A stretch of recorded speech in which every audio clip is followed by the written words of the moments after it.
አስመሳይ ሰዎች እንዴት ነው የምትችሉበት? ጥርሳችሁን ፈገግ እያረጋችሁ በውስጥ ስለምትስሉት እኮ እንዴት በአፋችሁ እያወደሳችሁ በውስጣችሁ ለመቅበር የምትዘጋጁት እንዴት ችላችሁበት? ፈገግታችሁ የውሸት ህልማችሁ የእውነት ለዛ ያላችሁ ክፋት ጥግ መድረሱ አቤት እኔ አልችልበትም። ግን እንዴት ቻላችሁበት? ሁለት ገጽ ይዞ መኖር እንዴትስ ያስችላል? ሰው እየሳቀ እንዴት በውስጡ ያነባል?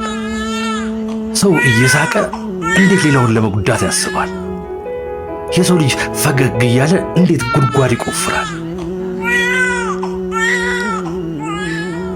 በጣም በጣም ከባዱ በምድር ላይ ማስመሰል ነው። ከሳኩኝ ከልቤ ስቃለሁ፣ ካዘንኩ ከልቤ ያዝናለሁ፣ ሳለቅስም እንደዛው። አስመሳዮች ግን እንደዚህ አይደላችሁ። እንዴት ቻላችሁበት? ይህ የሚኖር ሕይወት ነው። ሰላም